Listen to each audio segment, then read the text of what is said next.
ఇక్కడ ఒక సూచన చెప్పాను. ఇక్కడ ప్రకటన గ్రంథం ఒకే ప్రకటన, ఇదంతా ఈ పుస్తకం అంతా ఒకే ప్రకటన.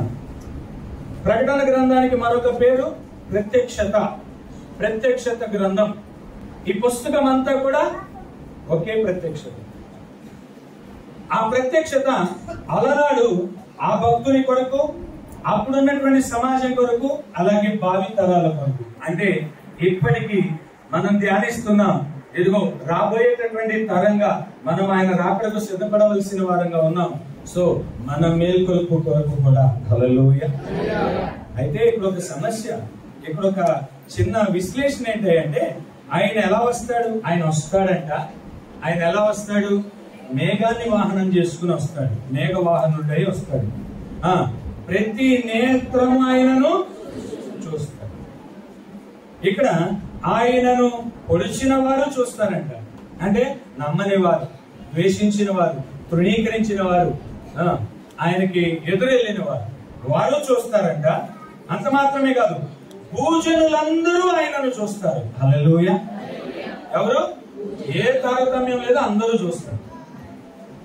చూసిన తర్వాత ఏమవుతుందో తెలుసా? రొమ్ము కొట్టుకుందురు. హల్లెలూయా. రొమ్ము కొట్టుకుందురు అంటే బాధపడతారంట. అవును ఆమేనని దోతే యోహాను భక్తుడి ద్వారా పలికించింది. అవును అంటే ఆమేన్, ఆమేన్ అని అంటే అవునన్నట్టుగానే జరుగును అని అర్థం.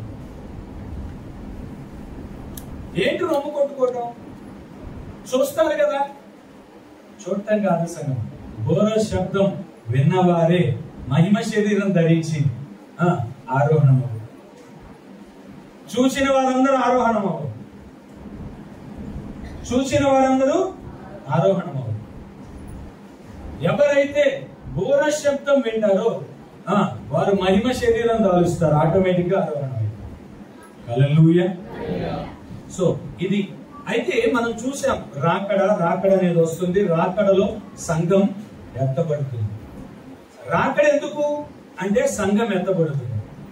సంఘాన్ని ఎందుకు లోకంలో పెట్టారు అంటే లోకంలో సంఘం ఇదిగో వెలుగు వలె ఉండాలి. లోకంలో సంఘం ఉప్పు వలె ఉండాలి. ఉప్పు ఏం చేస్తుంది? పదార్థానికి రుచినిస్తుంది, పదార్థాన్ని కాపాడుతుంది. సో సంఘం ఏం చేయాలి? లోకాన్ని రక్షించాలి, లోకాన్ని భద్రపరచాలి, లోకాన్ని దేవుని సన్నిధికి ఆకర్షించాలి. హల్లెలూయా. ఇప్పుడు వెలుగు ఏం చేస్తుంది? చీకటిని పారదోలుతుంది, భయాన్ని తప్పిస్తుంది. ఎందుకు? చీకటి అంటే ఎవరికైనా భయం, అవునా కాదా? అయితే ఇక్కడ మనము వెలుగై ఉండాలి. అయితే వెలుగు ఏం చేయాలి? చీకటిని పారద్రోలాలి. అప్పుడు ఈ వెలుగు ఎక్కడ ఉండాలి అంటే దీపస్తంభం మీద పెట్టబడిన దీపమును పోలినదై ఉండాలి. హల్లెలూయా. ఎలా ఉండాలి? దీపస్తంభం మీద పెట్టబడిన వెలుగు మామూలుగానే వెలిగిస్తుంది, కానీ ఎప్పుడైతే అది ఎత్తైన స్థలం మీద పెట్టబడుతుందో అప్పుడు ఎక్కువ ప్రదేశానికి విస్తరింపజేయబడుతుంది. హల్లెలూయా. అది సంఘం ఉద్దేశం. సో అందుకే ఈ రోజున సిద్ధపడటం అవసరం సంఘానికి. ఈ రోజున ప్రభువుని రక్షకునిగా స్వీకరించి ఆగిపోకూడదు, రక్షణానుభవంలో కొనసాగుతూ ఆగిపోకూడదు. అందుకే వాక్యం అంటుంది, అంచె దినములలో ఆత్మ లేనివాడు నా వాడు కాదు. ఎందుకంటే ఆయన ఆత్మ పొందుకోలేందే మన బలం చాలదు, మన శక్తి చాలదు. ఎందుకంటే పరిస్థితులు ఎప్పుడు ఒకేలాగా ఉండవు సంగమా. పరిస్థితులు వైపరీత్యాలు కలుగుతూ ఉంటాయి, అన్నిట్లో మార్పు వస్తూ ఉంటుంది. వాటిని తట్టుకోవాలన్నా, వాటిని ఎదుర్కోవాలన్నా మన బలం చాలదు, మన శక్తి చాలదు. అందుకే దేవుని యొక్క శక్తి కావాలి, అదే ఆత్మ నింపుదల. హల్లెలూయా. హల్లెలూయా. అది సంగతి. చూద్దాం ఒకసారి రాకడకు ఏమేమి సూచనలు జరుగుతాయో, అవన్నీ ఎట్లా మనము గ్రహించాలి అని. మత్తయి సువార్త 24వ అధ్యాయము నేను చదువుతాను సమయం, మీరు జాగ్రత్తగా వినండి బైబిల్ చూస్తూ. 36 నుంచి 44 వచనాలు. అయితే ఆ దినమును గూర్చియు ఆ గడియను గూర్చియు తండ్రి మాత్రమే ఎరుగును గాని ఏ మనుష్యుడైనను పరలోకమందలి దూతలైనను కుమారుడైనను ఎరుగరు. వచ్చిన ధ్యానం చేసుకుంటూ వెళ్దాం. రాకడ అనేది ఉంది. ఆ రాకడ ఎలా జరుగుతుందో, ఆ రాకడకు సంభవాలు ఎలాగుంటాయో ఈ రోజు నా పరిశుద్ధాత్మ దేవుడు నాకును మీకును బోధించనై ఉన్నాడు. కనుక మెళకువతో ఈ మాటలు విని మీ హృదయం అనే పలక మీద ముద్రించుకోవాలని మనవి చేస్తున్నా. ఇక్కడ అంటున్నాడు, అయితే ఆ దినమును గుర్చు, ఏ దినము? ప్రభు వచ్చు దినము. ఏ దినము? ఉగ్రత దినము. ఏ దినము? రాకడ. ఇంకా ఎన్ని పదాలు అయితే ఉన్నాయో బైబిల్ గ్రంథంలో ఆ దినమును గురించి ఇక్కడ చెప్తున్నాడు. ఆ దినమును గురించి అంట ఎవ్వరికీ తెలియదు. ఆ దినమందు, ఆ గడియందు ఎవ్వరికీ తెలియదంట. ఎంత స్పష్టంగా చెప్తున్నారు అంటే, తండ్రికి మాత్రమే అది తెలుసు, దేవునికి మాత్రమే తెలుసు, ఇంకెవరికి తెలియదంట. దానిలో కూడా వివరణ ఎంత లోతుగా ఇస్తున్నాడు చూడండి. ఏమంటున్నాడు? ఏ మనుష్యుడికైనాను తెలియదంట. అదొక్కటే మర్మం, అదొక్కటే సీక్రెట్. అయితే రెండవది ఏమంటున్నాడంటే, పరలోకమందలి దూతలనైనను తెలుసుకోలేదంట. చివరికి పరలోకంలో ఉన్న దూతలకు కూడా తెలియదంట. హల్లెలూయా.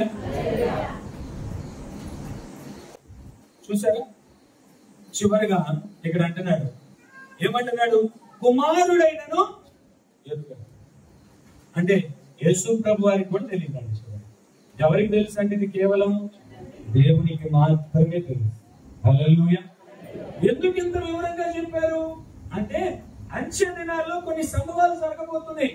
అంచె దినాల్లో ఎందుకో ఎవరైతే దేవుళ్ళు అంటుకట్టబడాలని దేవుని సన్నిధిలో ప్రయాసపడేవారుగా దేవుని ఆత్మతో నింపబడుతూ ఉంటారో, రక్షణానుభవంలో కొనసాగుతూ ఉంటారో, యెహోవా ఉత్తముడని రుచి చూసి తెలుసుకుంటారో, అంచె దినాల్లో అంట అపవాది వారిని మోసపరుస్తాడు.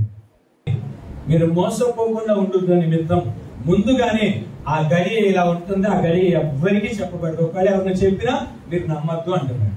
హల్లెలూయా, హల్లెలూయా. మరి ఎలాగండి అంటారేమో. ఎలాగనేది నీకెందుకు? ఆ దినం అనేది ఒకటి ఉందని తెలుసుగా, ఉందా లేదా? ఆ దినం కొరకు నువ్వు నేను సిద్ధపడతాను. ఇక అంతే. ఎలాగనేది నీకు అనవసరం. సిద్ధపడితే ఎలాగో నువ్వు కనులారా చూస్తావు, సిద్ధపడకపోయినా కనులారా చూస్తావు. సిద్ధపడితేనేమో నిత్య విశ్రాంతిలో ఉంటావు చక్కగా, సిద్ధపడకపోతేనేమో మహాశ్రమలకు అప్పగించుకుంటావు. అదే వ్యత్యాసం. హల్లెలూయా.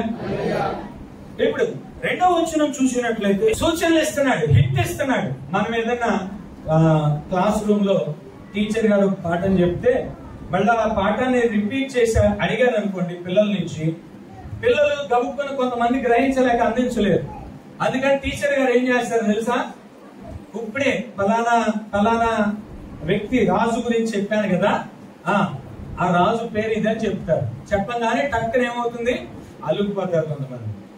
ఇక గ్రహింపు లేని వాళ్ళు, వినలేనటువంటి వాళ్ళు, వింటూ తమను తాము మోసపరుచుకున్న వారు, వింటున్నట్టు నటించిన వారు ఏమవుతారంటే పనిష్మెంట్ గురవుతారు. ఇక్కడ కూడా అంతే. ఇప్పుడు చెప్తున్నాడు, ఒక హింట్ ఇస్తున్నాడు దేవుడు. ఏమంటున్నాడంటే, నోవహు దినములు ఎలాగుండెనో మనుష్య కుమారుని రాకడను కూడా అలాగే ఉంటుంది. నోవహు దినాలు ఎలాగున్నాయో అలా అందరికీ తెలుసు. నోవహు దినాలు ఎలాగున్నాయో నిద్రలో లేపి అడిగినా చెప్తాం. నోవహు దినాలు ఎలాగున్నాయో మనుష్య కుమారుడు వచ్చే దినాలు కూడా అలాగే ఉంటాయి. ఇప్పుడు చెప్తున్నాడు ఇక్కడ, జల ప్రళయమునకు ముందటి దినములలో నోవహు ఓడలోనికి వెళ్లిన దినం వరకు వారు తినుచు త్రాగుచు పెండ్లి చేసుకొనుచు పెండ్లికి ఇచ్చుచు నుండి జల ప్రళయం వచ్చి అందరినీ కొట్టుకొని పోవు వరకు ఎరుగకపోయిరి. అలాగుననే మనుష్య కుమారుని రాకడ ఉండును. హల్లెలూయా, హల్లెలూయా. చూసారా ఎంత విపులీకరంగా చెప్తున్నారు? రాకడ ఎలాగుంటుందంట? నోవహు దినాలు ఉన్నట్టు ఉంటుందంట. నోవహు దినాలు ఎలాగున్నాయి? ఇంకా మనలాంటి వాళ్ళకి సోమరి, అందుకే సోమరి చెముల యొద్దకు వెళ్ళి మనలాంటి సోమరులకు మరొకసారి ప్రభు నాతో మీతో మాట్లాడుతున్నాడు. ఏమన్నా తెలుసా? కనీసం నోవహు దినాలంటే ఆది కాండం వరకు కూడా తిప్పలేకపోతున్నాం బైబిల్. నోవహు దినాలంటే కనీసం ఫ్లాష్ బ్యాక్ వెళ్ళలేకపోతున్నాం. సంగమా, నోవహు దినాలు ఎలాగుంటాయి అంటే, జల ప్రళయము వచ్చే ముందు నుంచి జల ప్రళయం వచ్చిన క్షణం వరకు కూడా ఆ రోజున ప్రజలు ఎలా ప్రవర్తించారో రాకడ సమయంలో కూడా మానవాళి అలాగే ప్రవర్తిస్తారంట. హల్లెలూయా.